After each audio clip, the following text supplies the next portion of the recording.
Oi, primeiro ano. Hoje a gente vai passar para vocês a terceira aula de filosofia, referente ao módulo 3 da apostila. Nós vamos falar sobre mitos, né?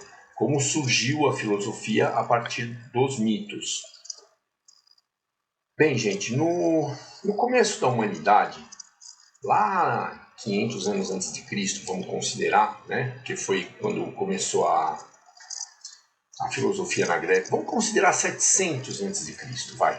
200 anos antes do primeiro filósofo de Mileto. Gente, as pessoas usavam a transmissão oral, a cultura oral para transmitir as explicações para as pessoas e tinham um objetivo de, através de histórias, explicar as mudanças no tempo, explicar os acontecimentos da natureza, explicar algumas coisas que aconteciam com o próprio indivíduo, entende? Tipo, por que hoje faz sol, amanhã chove, e por que quando chove as plantas crescem. Isso tudo, eu tirei, esses comentários eu tirei da apostila de vocês, que é extremamente interessante.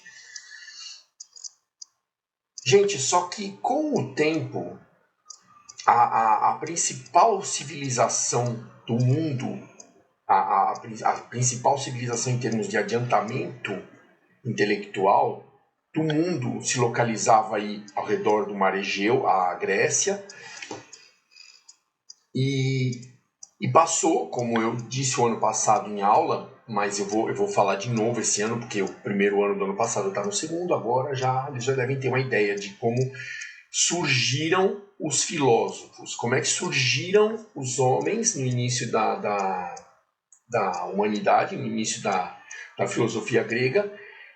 O que fez esses homens pensarem em coisas mais concretas, mais palpáveis do que os mitos? Porque, gente, os mitos, se nós formos pensar, eles são praticamente baseados em deuses, né? Na criação de um universo que teria sido surgido de um caos, né? De um nada praticamente, assim, de um vazio completo que sugaria tudo para o escuro, para a noite eterna, e aí teria surgido a Terra, enfim. Existe uma explicação um pouco mais detalhada aqui nesse texto do Vernon, que está na página 17, se alguém se interessar. Eu acho um texto bacana, recomendo que vocês façam a leitura. Muito bem, gente. Como não havia nada, a origem do universo, a cosmogonia, considerava que o universo teria surgido de um buraco negro, um abismo negro, um caos, né?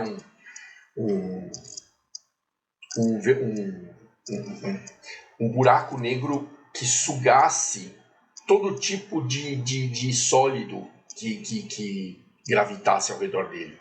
Aonde que estava isso? Pois é uma pergunta que a mitologia não tinha como responder. Hoje nós sabemos que os grandes buracos negros estão no universo, estão no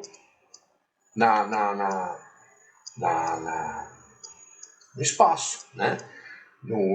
Enfim, o grande espaço que envolve os planetas, o sistema solar, as galáxias. E aí alguém vai falar, e esse espaço está em que lugar? Gente, não sei responder. Eu me limito à existência do espaço, para eu viver tranquilo, para eu poder viver. Só que, na Grécia Antiga, no surgimento da filosofia, na migração entre o mito e a filosofia, do mito para a filosofia, as perguntas eram mais sólidas, eram mais palpáveis. Não englobavam o universo, porque não se tinha noção do universo. Então, assim, como surgiu a Terra? Aí tinham várias histórias baseadas em mitos, baseadas em contos, baseadas em fantasias que envolviam deuses, seres humanos poderosos, entidades extremamente poderosas que poderiam causar distúrbios, lançando raios, que é o caso de Zeus, ou as deusas do Olimpo que tramavam entre elas, tinham ciúme uma da outra, enfim, é uma coisa doida. Gente, nessa parte da explicação da transição entre o mito e a filosofia, eu vou sugerir que vocês assistam um filme antigo que é Fúria de Titãs. Aquele filme me impressionou bastante na época que eu assisti, acho que foi em 2010 isso, deixa eu ver aqui, aqui tinha uma recomendação de Fúria de Titãs, 2010. 1h30 de filme, não é um filme assim absurdamente grande. Gente, esse filme ele vai dar uma noção para vocês de como era a Grécia, certo? Com algumas modificações românticas, com algumas modificações próprias para o cinema. Porém, assim, alguns acontecimentos da natureza e do universo e com o próprio homem seriam materializados em imagens para que vocês pudessem entender melhor. Por que a filosofia foi substituindo o mito gradualmente? Baseando-se nas questões mitológicas. Porque com a expansão comercial da Grécia, a Grécia se localiza no Mar Egeu, vocês veem aqui no mapa, ela tá aqui assim, ó.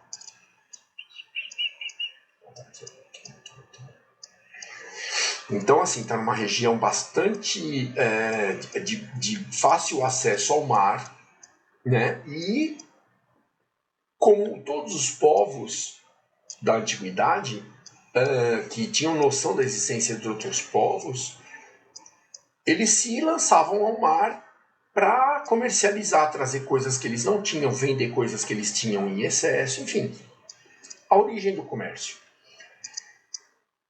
E, tomando contato com outras culturas, os gregos começaram a perceber que existiam outras formas de explicar os fenômenos, que outros povos, outras civilizações explicavam as mesmas coisas que eles com um pouco mais de racionalidade, com um pouco mais de verossimilhança, ou seja, um pouco mais de credibilidade, né? Uma explicação um pouco mais acreditável. Na apostila de vocês vão encontrar alguns comentários a respeito da filosofia da Grécia ter surgido das crenças orientais, que são milenares, mas eu não partilho dessa opinião, gente.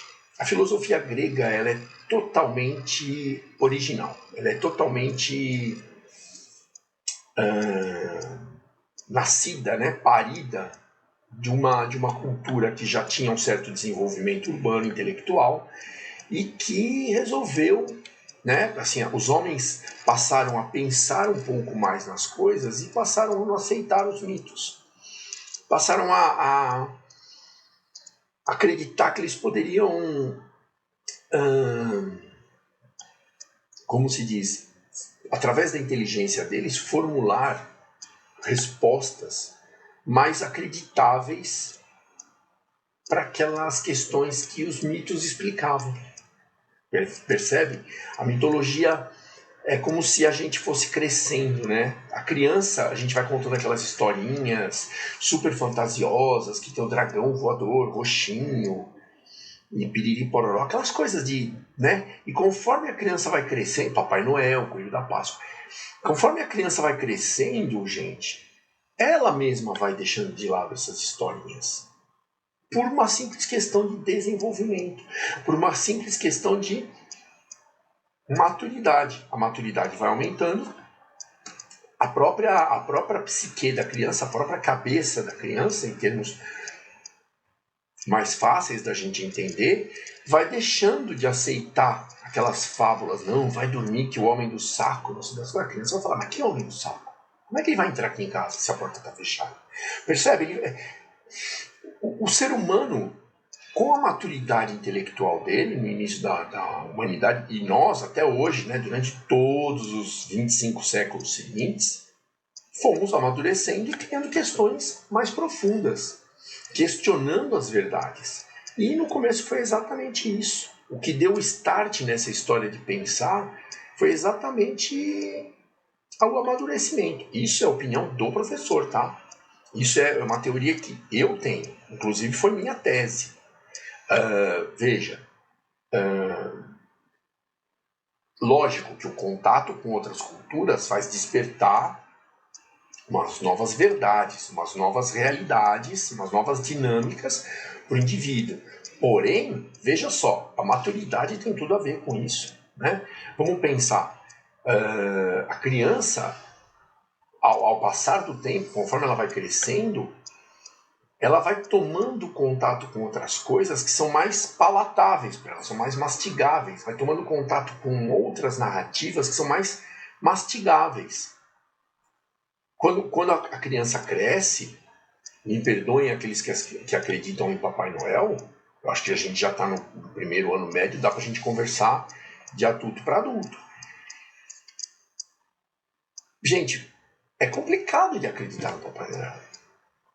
Certo? Esses dias eu ainda assisti um filme que é um conto de Natal, uma coisa lá com aquele fortão que eu não lembro o nome. Era uma organização mundial para a defesa das lendas, um mito de Natal, uma história de Natal. Tinha um urso que era supervisor da empresa do Papai Noel. Muito legal. Porém, é uma historinha, né, de Hollywood. É uma história. A gente vai ter que fazer uma certa força, porque eles misturam, né, realidade, né, assim, inimigos, porque eles têm uma diferença. Enfim, eu não vou dar spoiler. Esse filme é show de bola, eu recomendo que vocês assistam para ter uma ideia de como a transição entre os mitos e a verdade pode ocorrer simultaneamente. Ou seja, a existência dos mitos e das verdades ocorrem simultaneamente. Porque o surgimento da filosofia nada mais foi que isso. Né? Foi uma tentativa de responder com mais racionalidade às questões levantadas pela mitologia, né? As explicações fantásticas próprias da mitologia, que era a transmissão cultural boca a boca. E nesse filme que eu estou falando, um conto de Natal, uma lenda de Natal, enfim, alguma coisa assim. Como é que chama aquele cara bem fortão? Não lembro o nome dele agora. Que é o segurança do Papai Noel. O Papai Noel tem 300 anos de idade, é um cara bacana, que puxa ferro, muito show de bola. O filme é bem legal, eu recomendo. Se vocês começarem a procurar uma lenda de Natal, um mito de Natal, vocês vão achar com facilidade, porque a Netflix estava oferecendo, novidade, não sei o que. Eu vou assistir agora no começo do ano com umas crianças ainda. Muito bem. Gente, é importante que vocês, com a maturidade de 15, 16 anos, vocês consigam perceber que vocês mesmos foram se livrando daqueles mitos, daquelas historinhas infantis, e agora vocês estão acreditando em narrativas mais maduras. E com o passar do tempo, quando vocês se tornarem jovens adultos e como eu, por exemplo, já, né, transitar para a terceira idade, por exemplo, vocês vão perceber que algumas coisas que a gente ouve na adolescência são completamente infundadas. Algumas coisas que a gente ouve na juventude, quando nós somos jovens adultos, também são completamente sem fundamento. E eu acredito mesmo, que conforme os anos vão passando, a gente olha para 2, 3 anos atrás da nossa vida e a gente percebe que as explicações já não servem mais. Nós precisamos de coisa mais racional, que a gente consiga assimilar e consiga falar, realmente, isso aí faz sentido. Percebe? E a filosofia surgiu disso. Surgiu da necessidade do próprio ser humano de dar sentido as explicações que ele mesmo usava antes de começar a raciocinar, antes de começar a ansiar por coisas com mais sentido. Gente, a filosofia nada mais é, eu falo sempre para vocês que a filosofia nada mais é do que pensar. Filosofar é pensar. Pensar a respeito de alguma coisa que acontece. Vamos tomar como exemplo esse mouse. Gente, pensa bem, há uns anos atrás, provavelmente vocês não devem ter usado, porque vocês são novos, quando vocês começaram a mexer com o computador já tinha mouse sem fio, como este. Mas antigamente os mouses eram... eles usavam um cabo e na ponta do cabo era uma tomadinha chamada PS2. Era uma tomada redondinha com vários pininhos dentro, enfim. Mas era uma tomada que estragava fácil. Na hora que você colocava na placa-mãe dos desktops, algum pininho, parecia um cabelinho, entortava, e aí o mouse parava de funcionar, enfim. E tinha uma bola. Era mecânico, né? Coordenadas e abscissas. Era mecânico. Era totalmente baseado em plano cartesiano. Gente, aí o mouse evoluiu para USB, para aquela tomadinha tipo de pendrive, né? USB. Essa aqui. Mas também com fio. Um fio e um mouse USB. E a tal da bola embaixo, aquela esfera que rodava, e as engrenagens deram lugar para um sensor óptico que media as distâncias e o próprio computador calculava a coordenada e o ponto onde você estava apertando o botão. E a evolução continuou, né? A evolução tecnológica nesse caso, mas a evolução tecnológica, gente, a gente não pode esquecer que ela vem de algumas pessoas pensando, de outras pessoas dando sugestão. Eu queria tanto um mouse assim, assim, assado, porque a bolinha enchia de sujeira, gente. Pensa, você vai mexendo, né? Trabalhando o tempo todo com ela na mesa, com o tempo ela fica lotada de poeira, sujeira, tudo que tem na mesa, né? Pedacinho de bolacha que a gente come, clube social, coisa e tal. Então, assim, de tempos em tempos a gente tinha que limpar a rodinha. Aí alguém sugeriu um outro tipo de medição para o deslocamento do mouse. Olha só. Aí alguém sugeriu uma nova conexão para a ponta do mouse, porque aquela PS2, que eu falei que era uma rodinha com alguns pininhos, aquilo amassava muito, estragava muito. As próprias placas-mães, elas passaram a não ter mais as entradas PS2, passaram a ter USB. Aí o que os caras fizeram? Quem manja, né, os técnicos. Vamos desenvolver um mouse USB com uma medição a laser, por exemplo. Aí tinha uma lampadinha vermelha embaixo do mouse. Aí, com o tempo, o fio passou a ser um limitante. Então, algumas pessoas devem ter falado, nossa, seria tão legal se tivesse um mouse sem fio. Aí os caras, pensando nisso, inventaram um mouse sem fio. No começo, ele também tinha uma lâmpada vermelha aqui, os mouses sem fios, e tem alguns que ainda tem, né? Sei lá. E agora, o mouse sem fio, ele é, assim, ele não tem mais um receptor grande como tinha antes, né? Porque o antigo sem fio, ele tinha um receptor grande, então ele tinha uma lampadinha aqui na frente que você mais ou menos precisava mirar pro receptor para poder transmitir o deslocamento. Ou seja, a tecnologia vai evoluindo, né? Lógico que deve ter mouse bem mais legal que o meu. O meu é de 2000, da época da pandemia, 2020, 2021, por aí. Deve ter mouse bem legal que surgiu nesses últimos 4 anos. Gente, hoje em dia o mouse não tem lâmpada, é um sensor apagado, continua sem fio, o receptorzinho dele é do tamanho de um pendrive assim, bem pequenininho, né? Vocês devem saber, aqueles micro pendrives, assim, que é só USB e uma caixinha atrás. Gente, tudo isso surgiu do nada? Tudo isso evoluiu assim porque ninguém estava preocupado com o mouse? Não. Tinha muita gente pensando no mouse.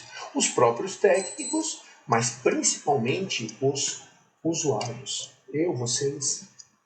As sugestões dos usuários. Vamos melhorar o produto. Será que vocês não conseguem, sabe? Tipo assim, a própria Logitech, né, que é a fabricante desse aqui, recebia cartas, né? Na época, os e-mails.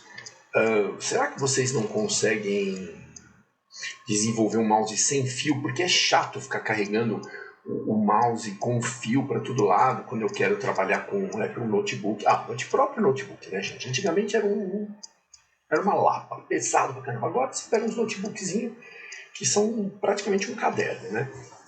Levinhos, enfim, fininhos. Gente, todas essas evoluções surgem das necessidades dos homens.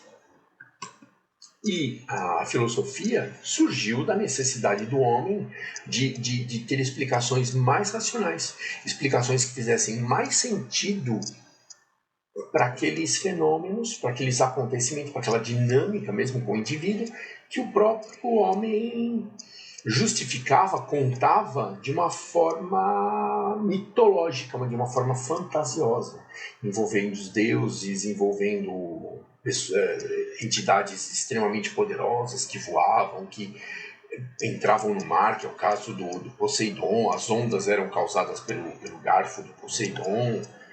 O Zeus, ele lançaria raios na terra, provocando destruição ou tempestades, né? Assim, pensa, numa época que não existia ciência, eles não tinham a menor noção de que o calor evaporava a água até uma certa altura, onde a temperatura é bem mais baixa, condensava essa água e ela caía em forma de chuva.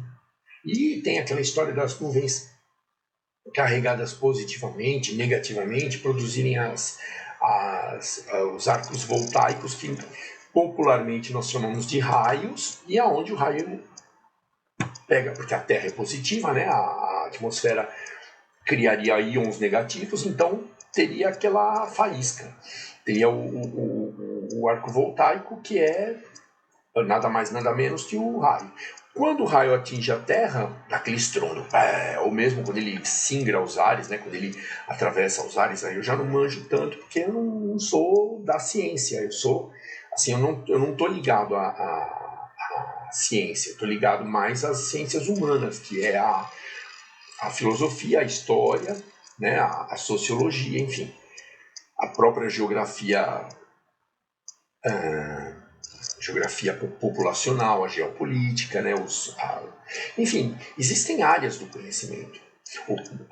O ser humano acaba questionando conhecimentos que já existem por uma simples questão de não se conformar mais com explicações simplórias. Nós mesmos queremos coisas mais complexas. Não tem aquele ditado que fala, para que simplificar se a gente pode complicar? O raciocínio do ser humano é mais ou menos isso. Não que nós queiramos problemas, não estou dizendo isso. Mas algumas explicações, do tipo Nana Nenê, a Cuca vem pegar. Que Cuca? Como assim vem pegar? Se eu estou quietinho, seguro no meu quarto com a porta fechada, meus pais estão na sala. Que Cuca? Quem é a Cuca? É aquele jacaré do sítio? Do primeiro sítio do Pica-Pau Amarelo, do Monteiro Lobato? Ou aquela moça linda das Cidades Invisíveis? É uma série também que eu recomendo para quem gosta de mitos, mitos brasileiros, né, ligados com o folclore brasileiro.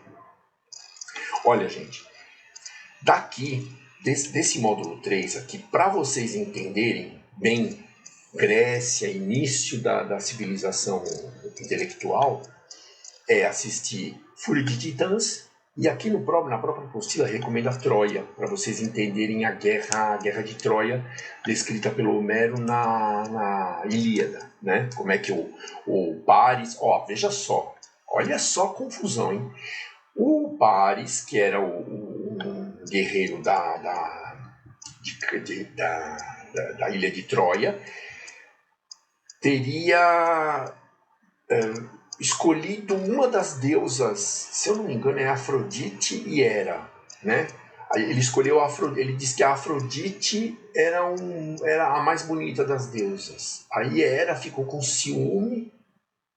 A Afrodite, para recompensá-lo, fez com que ele conhecesse a Helena, mulher do rei da Grécia. Acho que era Agamenon, Filipe, bom. precisa rever isso aí também. E aí teve aquela confusão toda, que ele foi para a Grécia, raptou a Helena, trouxe para Troia, aí soldados gregos vieram para Troia, para a ilha, fizeram um ataque à Troia que durou anos, até que eles colocaram aquele cavalo cheio de soldados dentro do castelo. Mas, enfim, assistam o filme para vocês entenderem o que é Guerra de Troia, que está escrita foi escrita supostamente por um poeta chamado Homero, numa obra chamada Ilíada. Certo, gente? Mas assim, o principal assunto que eu queria abordar com vocês era o surgimento da filosofia, através da necessidade de explicações com mais sentido do que elas tinham na mitologia, que simplesmente contava com a credulidade das pessoas. A pessoa precisava acreditar naquela fantasia para que o mito fizesse sentido na cabeça dela. E a filosofia surgiu para trazer explicações mais palatáveis, né? Mais mastigáveis, com mais sentido. Coisas que a gente fala, é isso aí faz sentido. Tá bom? Gente, sobre o módulo 3, é isso. Recomendo também que vocês façam ou leiam pelo menos os exercícios da apostila,